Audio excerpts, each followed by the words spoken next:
So I think these are important aspects of sustainability. How can we make better use of the resources that we currently using? And so to do that, I'm going to talk about three main areas of my work. So there's sequence-based hyper-heuristics. I'm going to start off with this. So these are learning optimization models, and I'm going to be talking about applications in operational research. So that points to the logistics and some of the other problems I mentioned on the last slide. Then I'm going to discuss human AI teaming. So that's how we can use humans in the loop in our optimization algorithms. And that's going to be described for water distribution network optimization. So again, how can we make those systems more efficient? How can we use the power in the pumps more efficiently? How can we actually make the networks themselves more efficient when we put them in the ground? And then at the end, I'll talk just very briefly about some of the current work I'm doing on optimization for sustainability with an industrial partner. Most of that is quite early work. So I have a couple of results, but it's not as well formed as the other two main topics. Okay, so sequence-based hyperheuristics. I just want to talk about this innovation that we brought in about 2015, 2016, and have been working on since. But before I go into that, I just wanted very briefly to talk about search and optimization problems. So what do I mean by a search and optimization problem? Well, essentially it boils down to the fact that we have a set of possible solutions to a particular problem and some sort of objective function. So there's normally very many of those solutions, far too many to actually enumerate and to test one by one. And we have a sort of landscape you can see on the right-hand side there. So we have the set of different settings that we might make along the X and Y axis here, and then we have the X and Z axis, and on the Y axis here we have some element, some understanding of how fit the solutions are, okay, and so how good those solutions are at solving our problem. So we can sort of visualize ourselves moving around this landscape, and there are various algorithms that do this, lots of them nature-inspired. So we have metaheuristics that are inspired by evolution, by swarms, by the cooling of metals, for example. And each of those algorithms tries to search this landscape in as an efficient a way as possible. What I'm going to talk about today is a learning method called hyperheuristics, or selection hyperheuristics in particular. And they are slightly different. They operate at a different level to metaheuristics, so they operate kind of at the level above. And these algorithms learn how best to solve optimization problems. So given a problem like we saw on the previous screen, so how do we get to the top of that mountain, for example, it will learn the operations that are best suited to performing that behavior. So we can see here sort of a very rudimentary schematic on the right-hand side. So we can see that what we have predominantly in our selection hyperheuristic is a learning algorithm. So we have some sort of machine learning, usually approach, that has to decide between the four tools that it has available to it. So in this case, as you can see, we have a representation of those tools, and it has to decide which of those tools to apply, or which of those tools is best suited to the problem that it's being asked to solve. We can see here there's various different tools available to it, and it might find that the hammer is the best one for this particular problem. And so when it learns that, it will repeatedly apply the hammer. There'll be a better chance of it applying that hammer more often. But in fact, what the situation that we have here is that this barrier here, you can see this orange barrier, is signifying what's called the domain barrier. So the only information that the selection hyperheuristic has about these tools is that it knows that when it applies the hammer, so it applies a particular tool, if you like, to the problem, it gets back a signal as to how good that hammer was, or how good that tool was. And so that's the only signal that it gets back. Okay, so it doesn't know what the hammer does to the solution. It doesn't know what the screwdriver does to the solution. All it knows is that when it applies the hammer, it gets an improvement or a reduction in the objective function. So there is that domain barrier. So the idea is that what we're creating here is a sort of generalizable algorithm. So one that you can swap out the optimization problem, and you can still get good performance from your hyperheuristic. Okay, so that's the sort of the principle. Of course, it's not hammers and screwdrivers. It's what we call low-level heuristics instead. Okay, and those are movements in the search space. So these are algorithms, sort of small algorithms that move around the search space. Things like mutation and crossover operators, local search operators, we recreate those sorts of things. And it differs from the way that evolutionary algorithms work, for example, because evolutionary algorithms do the same thing over and over again, effectively. They do selection, mutation, crossover, or some variation of that, and they repeat that process throughout their operation. Whereas with our hyperheuristic, we might expect that it might choose from these different tools, these different heuristics it has available to it over time. We've applied our particular selection hyperheuristic, which I'll explain in a second, across a wide variety of problems. So we applied this through to inventory routing, wind farm layout, scheduling and timetabling and network design. And this sort of illustrates the generalizability of the approach that I'm about to describe. Providing that you have a set of low-level heuristics available to solve to help optimize the problem, then your selection hyperheuristic should be able to work out which of those is best at solving the problem, and therefore to apply it more often. Okay, but the innovation that we brought in 2015 to 2016 was to move beyond a sort of single heuristic approach that I described already to something where we actually try to build sequences, try and understand the sequences involved in our optimization. So a standard evolutionary algorithm produces the following, might produce the following sequence of operations, for example. So you can see here, that's what I was explaining just a second ago. So we have S as selection, M as mutation, X as crossover. So you can see the first line, or first example line there, we have selection, then mutation, then crossover, and then we go to the next iteration and we do the same again. A selection hyperheuristic of the type I was just explaining has many more options available to it. So it has in this case a local search, a ruin and recreate, and multiple mutation and crossover operators. So there might be many versions of those operators, of any of those operators actually. And so we sort of see something of the nature of the next example line down here, where we have an acceptance strategy. Well, that decides whether we accept that the current solution or not. Okay, and then we apply a heuristic, and then we make a decision again whether to accept or not. So here we can see we start with our local search. So local search 1, we decide and we apply that heuristic. If it improves the solution, perhaps, then we might accept it. If it doesn't, then we might reject it, and then we move on to ruin and recreate, and then again we might have some acceptance with a threshold usually. So if it improves the solution or is maybe only slightly worse, then we still might accept it, and we move on. And then we go to M1, and then we do our acceptance, then we move M2, and then et cetera, et cetera. So we move through that sort of, that's our kind of iterative approach. With our sequence-based methods, what we're trying to do is to build sequences of useful heuristics. And you can see here sort of the main difference, so that we've now got multiple heuristics being chained together. So we have local search, mutation, ruin and recreate, and then a mutation. And only then do we decide whether to accept that solution or not. And the reason behind this is that we want the algorithm to find sort of beneficial heuristic combinations and heuristic orderings when we're trying to solve a problem. And this kind of makes sense intuitively if we think about the combination of something that explores the space, and so say a mutation operator, and something like local search, which exploits the space, right? So it tries to find the local optimum from a given point. So if we think about having, to begin with, if we do our local search first, and then our mutation, so we do our local search, find a really good solution, and then do a mutation, okay? So we find our sort of best solution locally, and then move it away to another part of the landscape. Well, that doesn't make very much sense. We've lost all of the work that we've done with that local search. However, if we flip that around and do our mutation, so we move to a new area of the search space, and then do the local search and try and find the optimum in that in that new space, then that makes much more sense. And we can think that actually might be a beneficial pairing, if you like, or an ordering of those heuristics.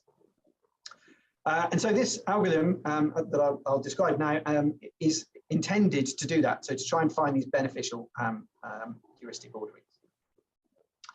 And we do that through being through a hidden Markov model, or we adapt a hidden Markov model to do this with our sequences of low-level heuristics. And we can see a hidden Markov model, sort of a schematic, if you like, on the right. And these models are very popular. They've been popular in computer science for a long time. They're particularly popular in bioinformatics and other areas, so where you have sequences arising a lot, so DNA sequences, protein sequences. And one of the best sort of examples that I've seen is of it's very famous, the occasionally dishonest casino. So whereby a hidden Markov model can, once it's trained, tell you whether the casino is using a loaded die or a fair die, just by the rolls, so just by the numbers that come up when you roll the two die. And so in our case, what we're doing is we're adapting this structure that you can see on the right. So where we have a set of hidden states, so we have x1, x2, x3 are our hidden states, and those become our low-level heuristics. So that becomes LLH1, so that might be a local search. X2 becomes might either be another local search or a mutation, but effectively our hidden states correspond to our low-level heuristics. We also then have a set of state transition probabilities. And so when we run the algorithm, it learns the probability of transitioning from one low-level heuristic to another.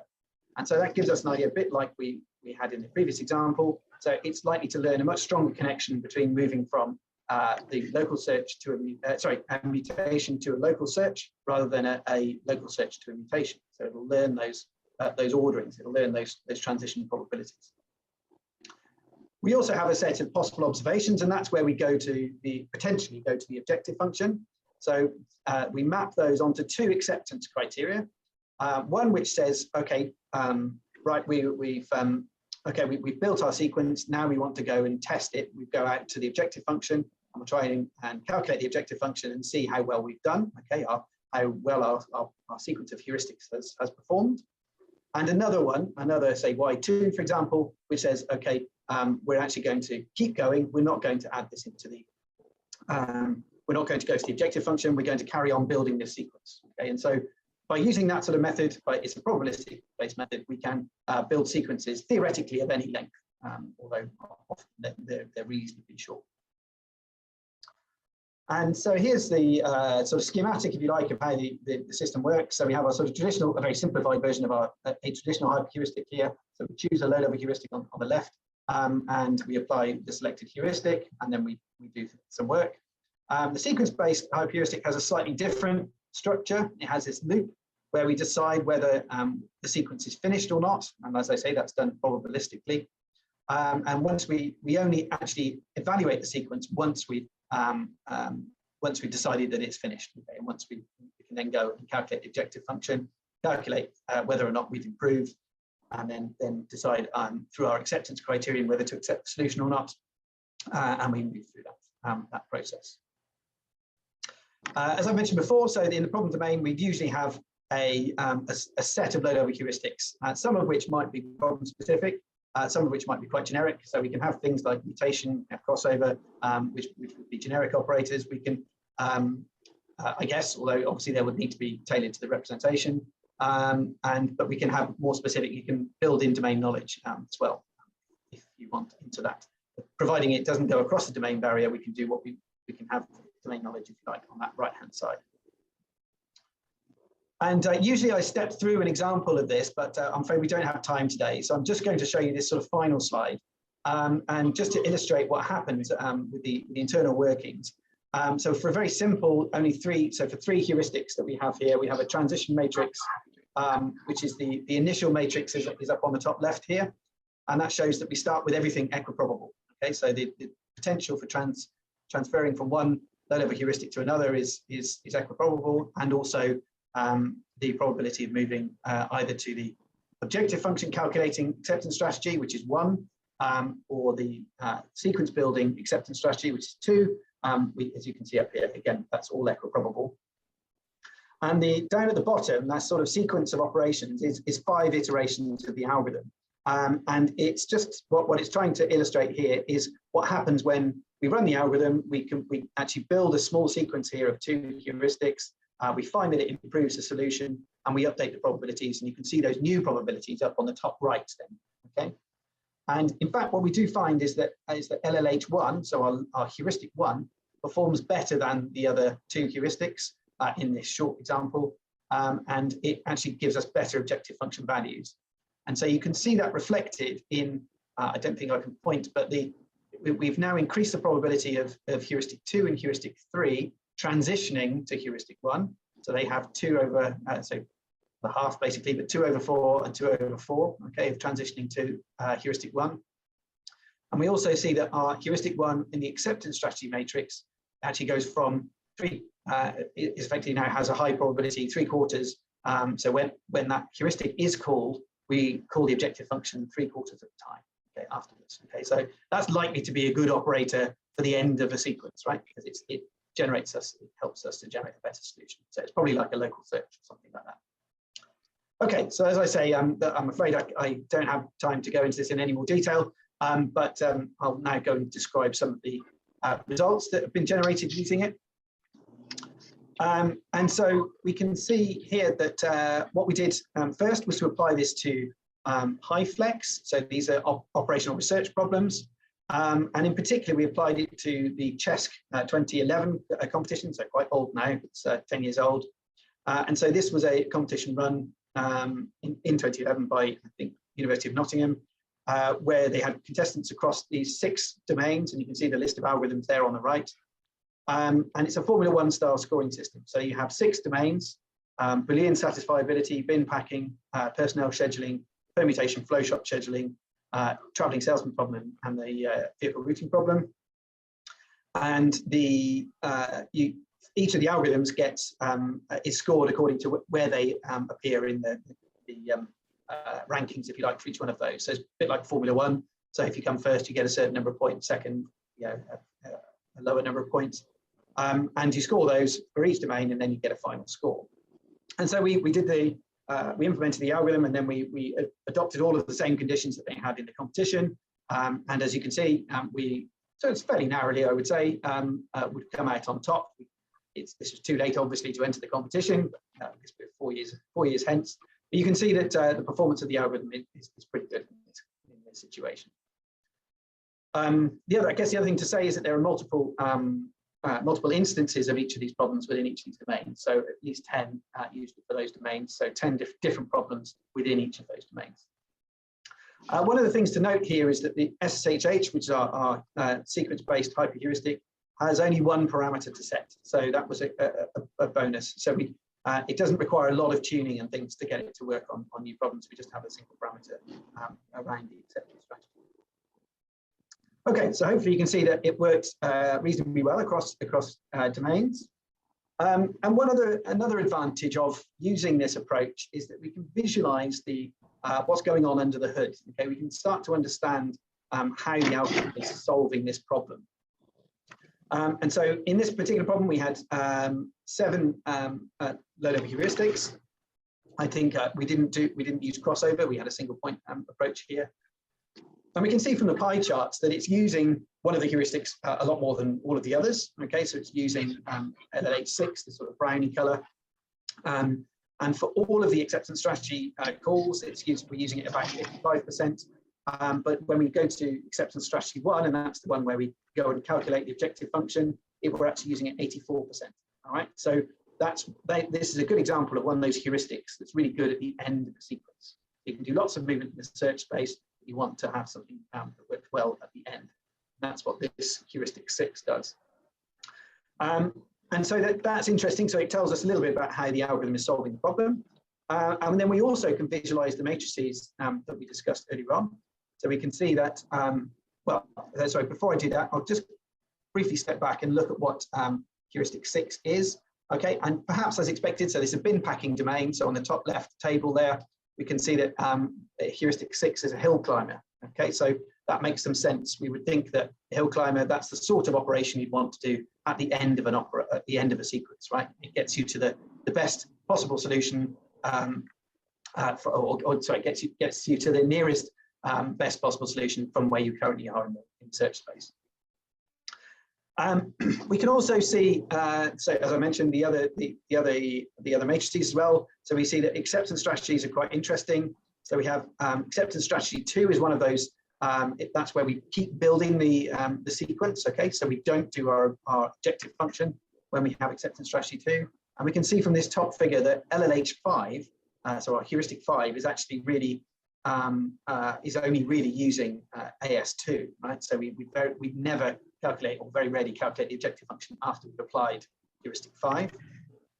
If we go back to our list, we can see that's a mutation again. So that makes a bit of sense. Again, if it's a really kind of disruptive mutation, you don't want to be calculating your objective function straight away. Right? You've just disrupted your whole solution, for example, with strong mutation. It's not likely to be very good. So therefore, perhaps you can use it as part of the of a sequence, as I mentioned. So if you were to do heuristic 5 and then heuristic 6, well, actually, maybe then that gives you a better solution. And then we can see up in the top right as well, so the transitions between the heuristics as well, we can calculate those, and we can understand how the heuristics are being paired according to those probabilities. Just another application here that or a few more applications. So we applied this also to high school timetabling. So we applied it to 25 high school timetabling instances, again, in international competition. We generated 13 new best known solutions or previously best known solutions, if that makes sense. So you can see those here in the table on the right. So you can see that there are 4 solutions here that were already known as the best known, if that makes sense. So we have we can see, but the others were genuine best known solutions. We also placed 3rd in a wind farm optimization contest in Gecko in 2015. And this, so Ahmed, our postdoc, took this to RODEF 2016 as well, a French competition that for inventory routing in that case. And again, the system won that particular competition. Okay, so hopefully I've convinced you a little bit that the idea of sequences is useful.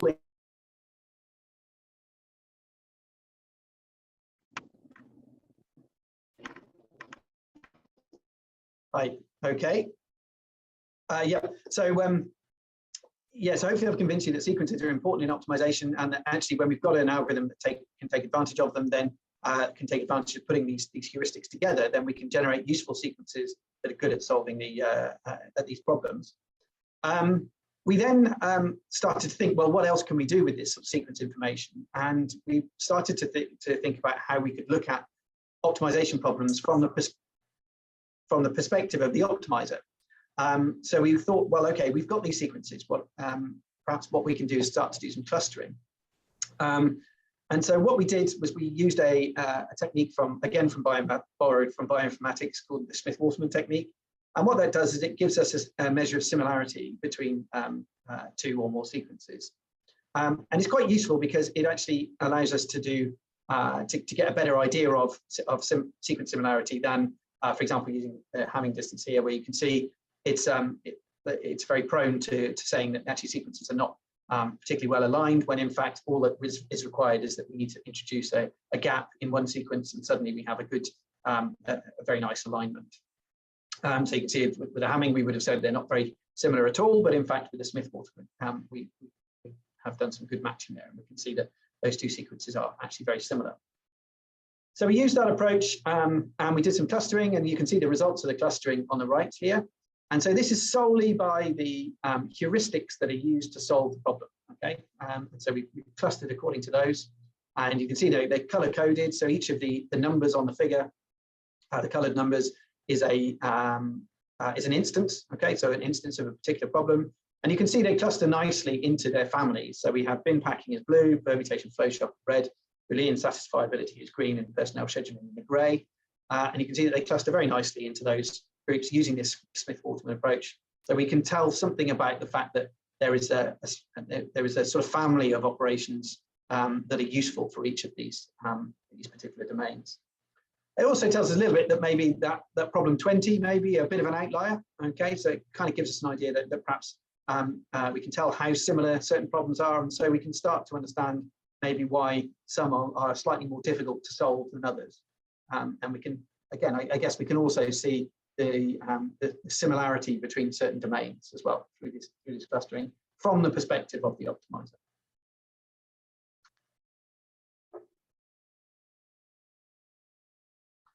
Okay, and then something else we thought about as well was transfer learning. So we used an Elman network to train on these sequences. So we had our best known sequences for each of these domains, and we trained an Elman network to when it's given a set of sequences, to predict the next. So it's got a context layer, of course, and a window of on the sequences of operations. And could it predict when the next best, what the next heuristic was that would be chosen by the algorithm? And so we trained an Elman network on these problems. And one of the first questions we asked was, well, okay, if we've trained a network on one domain, can we then will any of that information transfer to another domain? And the short answer is no. Okay, and that is perhaps as you might expect. You know, if you train an algorithm on bin packing, you wouldn't expect it to be good on Boolean satisfiability, and that's what's indicated by these by this table on the right-hand side. So we're looking for lower numbers are better. In this case, these are log returns, and our inter calculation here suggests that in fact, you know, that the best sequences in each of those domains outperforms the Elman network. Okay, well, so with the exception of the PFS here, where we've got a slight improvement, but that's not statistically significant.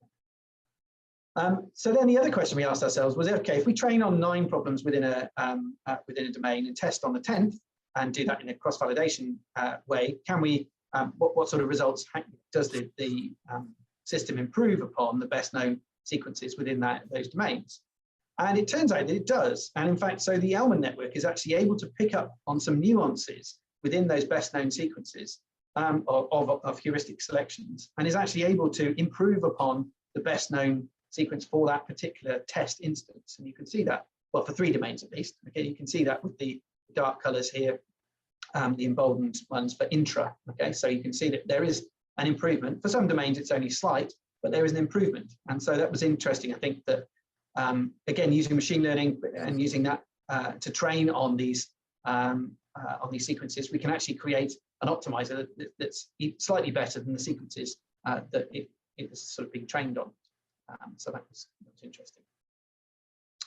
And then the final piece in terms of sequences that we did, a piece of work, was we looked, we tried this approach on the water distribution network domain, and we found that it was quite difficult to do the learning. It wasn't as straightforward. Well, we needed to adapt things a bit more. We needed to do more work on the water distribution domain than we did on the operational research domain. And we were wondering why that is. And so we did a little bit of work on trying to understand how the beneficial effect of heuristics changes through time, and in particular through optimality. And we can sort of think about this as quite an interesting, if you remember the landscape from one of the first slides I showed, we can imagine that nice smooth landscape at the beginning. But we can imagine that an algorithm is going to quite quickly zoom in onto sections, and there's this sort of known principle, if you like, that a nice smooth landscape at the sort of macro level actually becomes quite rugged when you get very close into those solutions. And so it also stands to reason then that that the operators you start off with are not necessarily going to be the best ones to use at the end. And so we did a bit of work on that and looked at this. And so this figure shows here. So 10 here on the left on the x-axis is sort of very low optimality solutions. Okay, so typically at the start of the optimization, and 1 is when we get close to our near optimal solution. So we've got these objective function deciles here, and you can see the effectiveness of heuristics, generally speaking, diminishes. Again, you would expect that. Again, lower is better here, okay, on this scale. But what's interesting is where these heuristics actually cross over, and so whether or not the orderings remain the same. And hopefully you can see from the figure that they don't really. So you'd start off with thinking that this C5, so that's a crossover, this dashed and dotted black line, does very well to begin with, and it's a very good operator to begin with. And it diminishes somewhat over time and is actually the second best at the end. Okay, so by the time we get to an optimal solution or near optimal solution, it's actually no longer the best operator. Now that's one situation. It's still the second best, so it's probably worthwhile applying it anyway.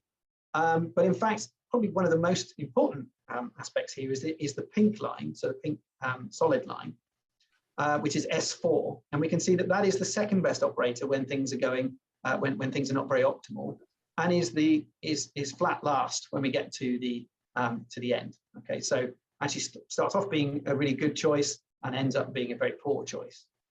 And that makes some sense because it's a shuffle operator. So it's the sort of thing where if you build in that kind of randomness early on, you can move your search quite a long way away from a poor solution. But when you get to a near optimal solution, nearly every application of that shuffle operator is going to move you somewhere somewhere pretty bad. Okay, and so you can see that in this diagram here. So again, so it backs up some of the intuition that we might have about search problems. And again, it's useful because we can do this through the heuristics, through the sequences that we see, the built-up sequences for each optimization. Okay, so that was the sequence-based approach. I see I'm already 34 minutes through, so I'm going to have to go through this reasonably quickly. So I also want to talk a bit about human AI teaming that we've been doing in this last 10 minutes. So the problem that we're trying to solve here is a water distribution network optimization problem.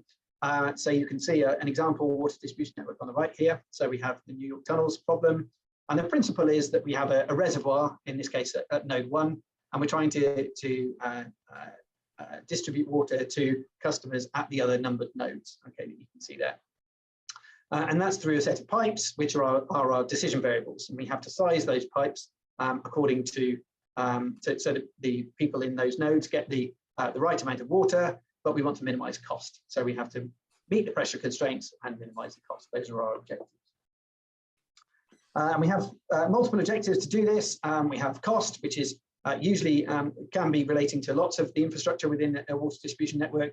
For this particular problem, we'd just be looking at pipes. So that would be a unit cost multiplied by diameter multiplied by length for each of the pipes. And you sum that up and that gives you your cost. And then we have a head deficit as well. So how much pressure effectively do we have at each of those nodes? And is it what we need in terms of our required pressure? So is the available pressure less or equal to or greater than the required pressure? There are also other terms that you can see in water distribution, including things like resilience, terms like resilience that you can see here, which I'm not going to explain, but is included in the work I'm about to show you. That just gives us more of an idea of what happens when things go wrong, a measure of robustness, if you like, of the solution. And so the work here was from an EPSRC grant, so 3-year funded project that finished about a year ago. There were 8 industrial partners involved that you can see on the screen there. And the idea is that we're investigating interactive evolution. So thinking again about how we can take that metaheuristic optimization and how can we improve it.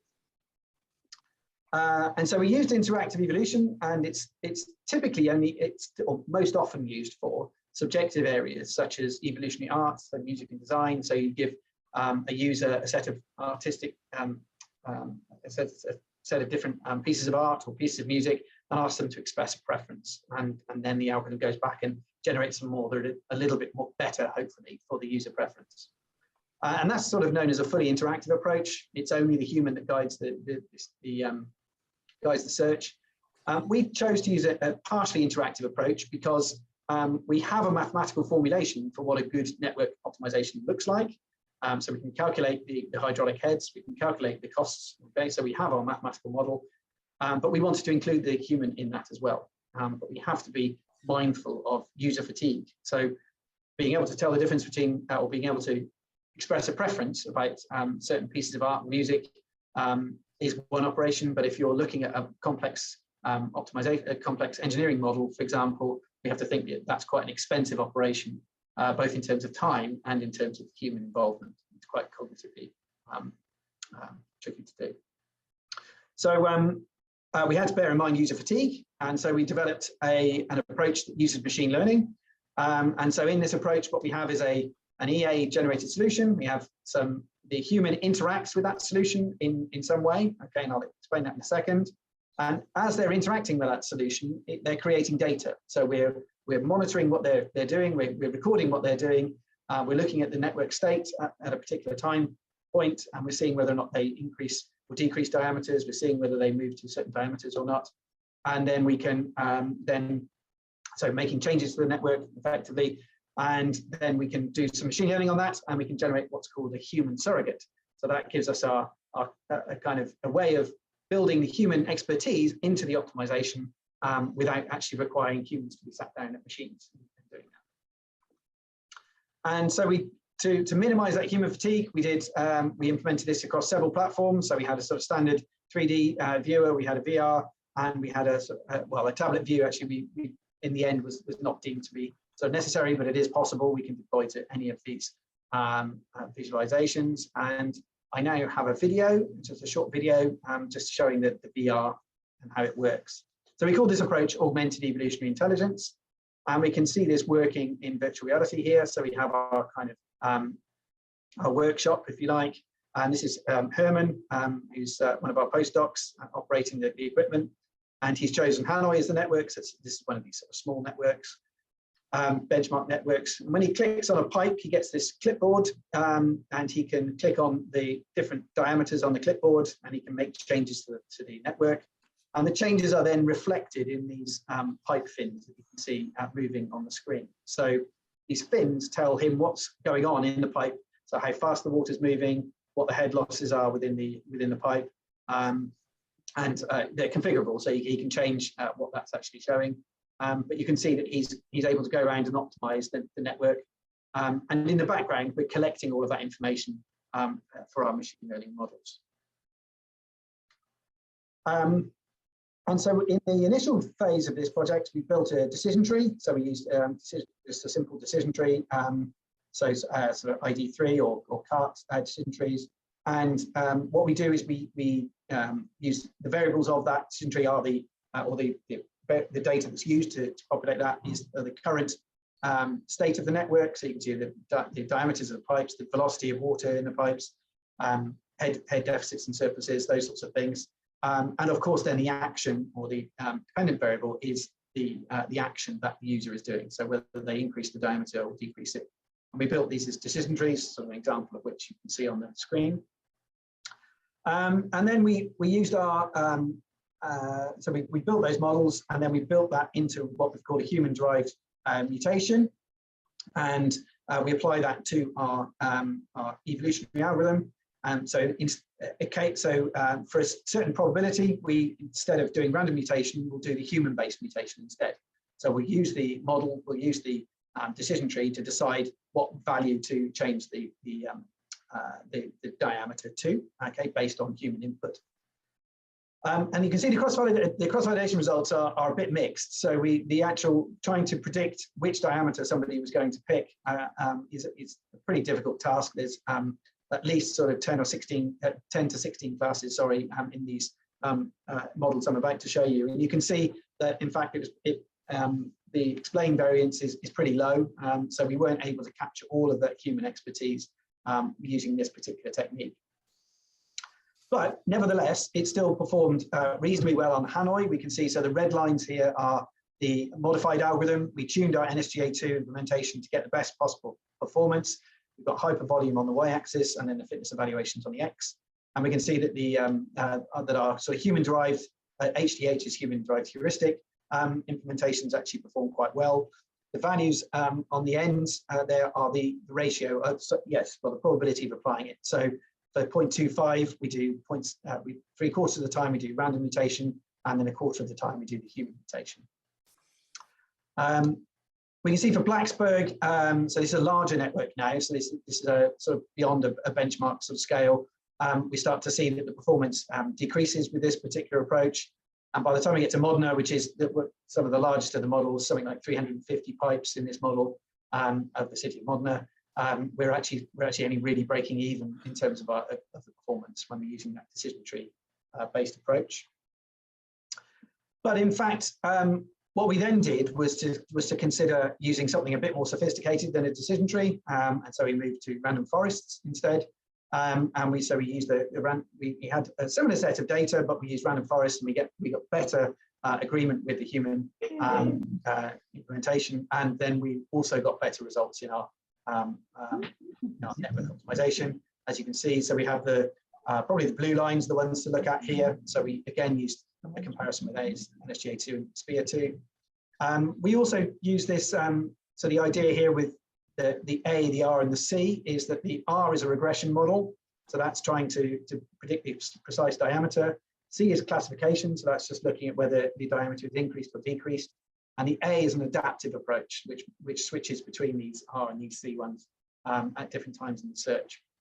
But you can see that, again, hopefully you can see that we get better hypervolumes on these large problems.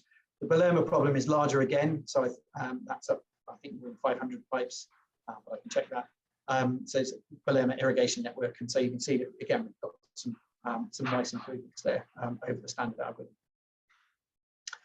We also looked at some transfer learning as well. So I'm not going to have too much time for this, but the idea here is that can we train on small problems, have users interacting with small problems, and then test on larger problems, and actually maybe some of the hydraulic principles that are embedded in those smaller ones will extend to the larger problems. And the answer to that is basically yes. So we've trained on some small problems here, and probably the best thing to look at here are these box plots. So where, again, we have the 0.25, 0.5, and 0.75. So that's the amount of human input there is into the mutation operator compared. So these red, green, and blue boxes are the main, are the human-derived heuristic ones. And we have our standard GA in sort of teal color. And you can see, again, across Modena and Palermo, we have improved performance over the standard GA. When we apply the human-derived heuristic the whole time, okay, so we have 1.00, the brown boxes, well, then we don't do so well, but you kind of expect that. You need some of that randomness to be able to improve, to be able to do optimization. Okay, last couple of slides. So I guess I'm just going to go over a little bit. I hope that's okay. Please, somebody tell me if it's not. I just wanted to talk about a couple of the applications we've been doing with sustainability. So these are recent projects. So we've been looking at using fairly standard techniques. So again, multi-objective optimization. When we're looking at, firstly, so I'm going to explain in a second, the traffic signal operation. We've been looking at optimal strategies to transition from bus and commercial fleets. So how do we transition from internal combustion engine vehicles to electric vehicles in those scenarios? Again, in a second, I'll talk about exploring incentives to change travel modes. We've also been looking at district heat networks. So how can we move from everybody having a gas boiler or even a heat pump to having a sort of central system that we can manage that provides heat for a whole neighborhood or an estate, for example. So for our signal timings work that we did, so we took a real world city model. We used a Sumo traffic simulation technique. And here what we were looking at trying to do was to optimize the interaction of signals across the whole city. So in fact, so we were looking at whether or not, so we were looking at it as a connected problem. So the fact that signal timings on the east of the city might affect the flow of traffic even on the west of the city, for example. And so one of the things we did was we mapped the possible improvements over the Webster methodology, which is a fairly standard methodology that's used for setting these timings. And you can see that in the figure on the right. So that's showing where we can get best improvement for our signal optimization, for changing the signal timings, how can we improve? And so that kind of shows us, it's sort of reassuring to know that it's sort of picked out the junctions that you might expect. We have, in this case, sort of 3 major roads all connecting together. We all know the pinch points in our own cities, but it's quite reassuring, I guess, to see that the algorithm finds those same things as well. And this work was able to improve travel times by about 6% and achieve some minor reductions in emissions, but they were actually fairly small in the end. For exploring incentives for travel mode choices, so this was a slightly more sociological piece of work, I guess. So here we were looking at using multi-objective optimization, again using the Sumo transportation model, so it's an agent-based modeling system. And the EA explored various combinations of incentives for various different journeys through a city. And it looked at where if you incentivize walking or taking the bike or the bus, and so if you effectively give people incentives or rewards for doing that, and charges, so if you charge them for using the car, so if either parking or through something like a congestion charge, then what is the optimal combination of those things? And you can see that kind of result of that on the right. You can see there's a sort of budget which suggests that if you get some of those things right, you can an authority could potentially make money, okay, depending on how high the congestion charge and the parking charges are. But also, I guess the most important thing is reducing carbon. You can see that reduction in CO2 on the y-axis there, and it's a bit small, so sorry for that. One of the challenges we had here was the high computational complexity. So every time you run a sumo transport model, it's an agent-based model, it's extended period simulation, so it takes a long time to run. So that was one of the challenges. So we had a pretty beefy machine, a 32-core machine running on this, and even so, as you can see, we managed we didn't manage to do as many function evaluations as we'd have liked. Okay, so conclusions. I'm sorry, I've overrun just slightly here. So we have so machine learning. Hopefully, you can see from the examples I've shown. So machine learning combined with optimization can help us find these better, more efficient solutions by learning how to optimize effectively using those selection hyper-heuristics, and by including human expertise within an evolutionary algorithm loop, and actually enabling us to generate better solutions, more efficient solutions, hopefully, for those design problems. And I guess the key takeaway message from this is that the optimization drives efficiency, and I fundamentally believe that this is going to be a key tool going forward in our push for a more sustainable future. Doing the same or more with less resource is going to be a key aspect of delivering things like net zero by 2050. Okay, just a final point to say thank you to all of the people that worked on these projects and to the EPSRC for funding them. Thank you for listening, and do you have any questions? Thank you very much. Can you unshare your screen? Possibly. I don't think I can unshare it. There should be a stop screen sharing button. Ah, yes. Okay. Sorry. That's it. That's better. Well, thank you very much. I've said elsewhere that what Zoom really needs is an applause facility. So I'll just applaud for everybody else. Well done. Thank you very much. I really enjoyed it. We're overrunning, but I think we've just got time for one question. He sent it in a while ago from Andrew Lee. Andrew, if you're still there, can you just unmute and ask your question? Rather than... Yeah, sure. Very interesting. Does the meta aspect of the meta-heuristic have a high overhead? Would you just use it on a particular domain? Would you use it just once and kind of keep its conclusions and reuse those, or would you use it in its kind of full meta mode, as it were, each time, even on the same domain? Yeah, thanks, Andrew. Very good question. So I think that's what we were trying to get to with that study, where we were looking at cross domain first. So we were looking at whether or not we could learn from one domain and go on to another, and of course that isn't possible. But we did see that we could learn from certain instances within one domain and transfer to new instances of that domain. So that was quite encouraging, because I think that does lend itself to that potential principle that you could train on a sort of a smaller problem or a known problem with a known optimum, for example, and then apply to a real world example within that same domain. So that was what we were trying to get to, and that is the principle I was trying to embed there. Yeah, was trying to build an optimizer that was good for a whole domain of problems. And I think we got there within bounds, obviously. Okay, so within that sort of those operational research bounds, so within bin packing and within Boolean satisfiability, that kind of thing. I think yes, we did get to a situation where that was the case. Okay, thank you. I think there's other questions, but we really need to move on. So I'll just thank Ed again for his very interesting talk, a really good start to the conference, and I'll stop the